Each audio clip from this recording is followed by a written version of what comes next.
I'm just kidding. You know I've got to talk about Trump. Come on.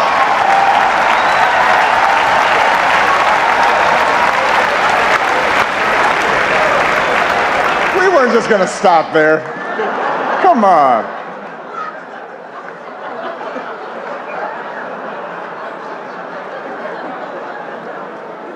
Although I am a little hurt that he's not here tonight. We had so much fun the last time. And it is surprising. You got a room full of reporters, celebrities, cameras, and he says no. Is this dinner too tacky for the Donald? What could he possibly be doing instead? Is he at home eating a Trump steak?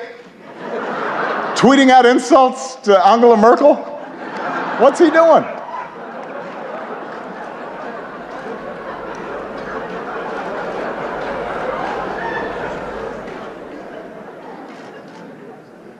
The Republican establishment is incredulous that he's their most likely nominee. Incredulous, shocking. They say Donald lacks the foreign policy experience to be president. But in fairness, he has spent years meeting with leaders from around the world. Miss Sweden, Miss Argentina, Miss Azerbaijan.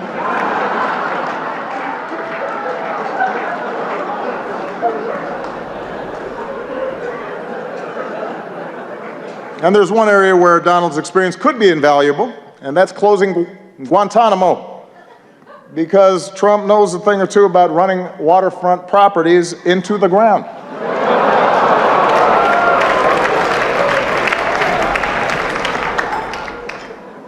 All right, that's probably enough. I mean, I've got more material. No. I don't want to spend too much time on the Donald. Following your lead, I want to show some restraint. Because I think we can all agree that from the start, he's gotten the appropriate amount of coverage, befitting the seriousness of his candidacy. I hope you all are proud of yourselves. The guy wanted to give his hotel business a boost, and now we're praying that Cleveland makes it through July.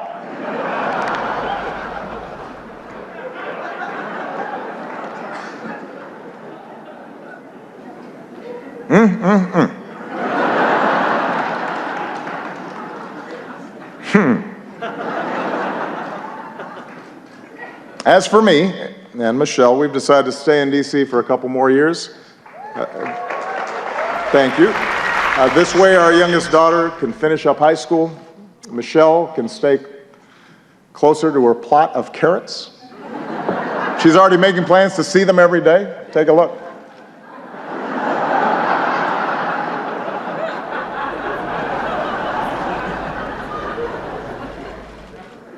But our decision has actually presented a bit of a dilemma because traditionally presidents don't stick around after they're done.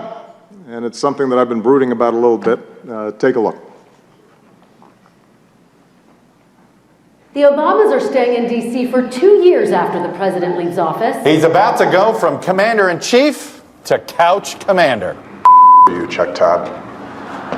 What am I going to do in D.C. for 2 years? You've got a real dilemma, Mr. President. I can't go every day, can I? Which you like better, these or these? Joe, they're the same. They capture different moods. Joe, I need some focus here. Comes in there during aviator time, thinks everything. I'm sorry, what's that? I said, Mr. President, you had to be practical. And look, you can drive again, you're going to need a license. You love sports. Why don't you volunteer to work for one of the teams around here? Is this the Washington Wizards? I understand you're looking for some coaching help. Let's just say I coached my daughter's team a few times. Hello? Hello?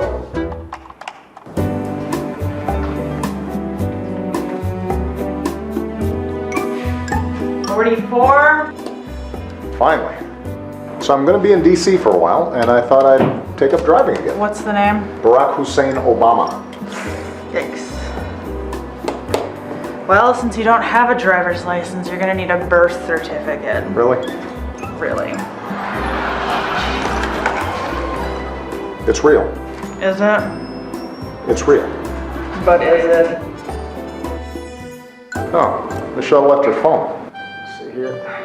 Huh. She's got Snapchat. Obamacare is great, and it's really working. Sign up now. Breaking news. Michelle Obama in hot water after posting this video earlier today. Obamacare is great, and it's really working. Sign up now.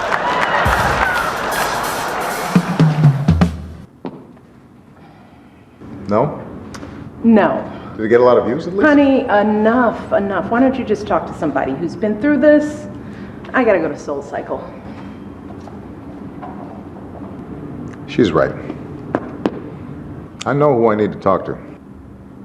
Hey, it's Barack. Listen, can we get together? Now that is a great move. Yeah, it gets me.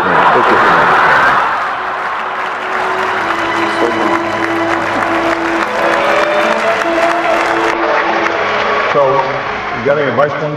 So now you want my advice? First, stop sending me all these LinkedIn requests. And second, here's the beauty of this whole thing.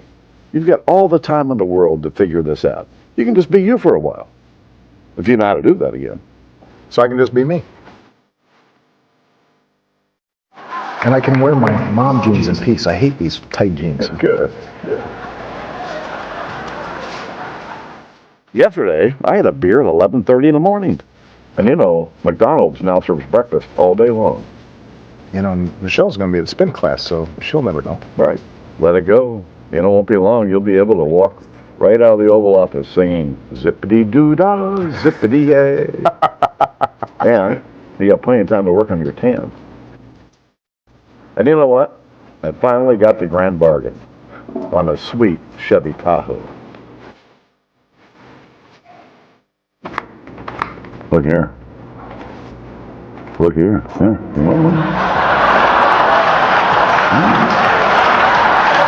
Breaking news, former President Barack Obama on his 347th round of golf for the year, and it's totally great.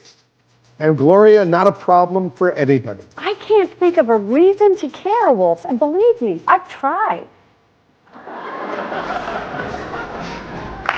There you go.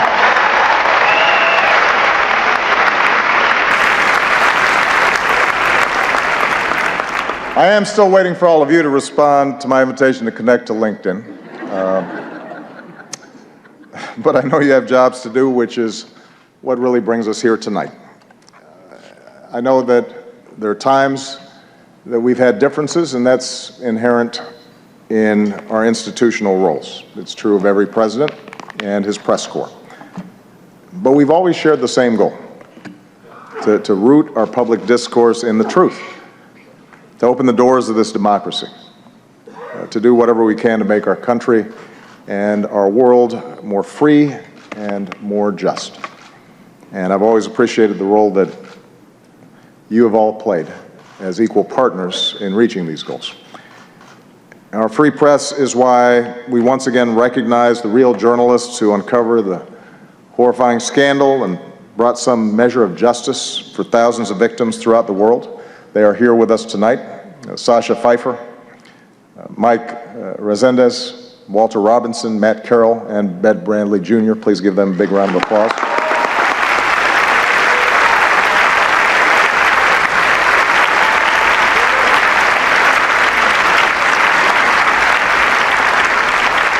Our free press is why, once again, we honor Jason Rezaian. As Carol noted, last time this year we spoke of Jason's courage as he endured the isolation of an Iranian prison. This year we see that courage in the flesh, and it's a living testament to the very idea of a free press, and a reminder of the rising level of danger and political intimidation and physical threats faced by reporters overseas.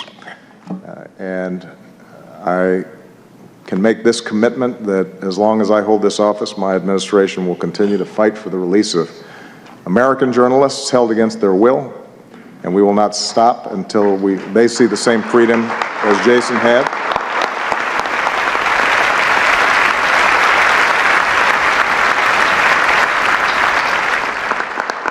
At home and abroad, journalists, like all of you, engage in the dogged pursuit of informing citizens and holding leaders accountable and making our government of the people possible. And it's an enormous responsibility. And I realize it's an enormous challenge at a time when the economics of the business sometimes incentivize speed over depth, and when controversy and conflict are what most immediately attract readers and viewers. The good news is there's so many of you that are pushing against those trends. And as a citizen of this great democracy, I am grateful for that. For this is also a time around the world when some of the fundamental ideals of liberal democracies are under attack, and when notions of objectivity and of a free press and of facts and of evidence are trying to be undermined, or in some cases ignored entirely. And in such a climate, it's not enough just to give people a megaphone. And that's why your power and your responsibility to dig and to question and to counter distortions and untruths is more important than ever. Taking a stand on behalf of what is true does not require you shedding your objectivity. In fact, it is the essence of good journalism. It affirms the idea that the only way we can build consensus, the only way that we can move forward as a country, the only way we can help the world mend itself is by agreeing on a baseline of facts when it comes to the challenges that confront us all. So this night is a testament to all of you who've devoted your lives to that idea, who push to shine a light on the truth every single day. So I want to close my final White House Correspondents' Dinner by just saying thank you. I'm very proud of what you've done.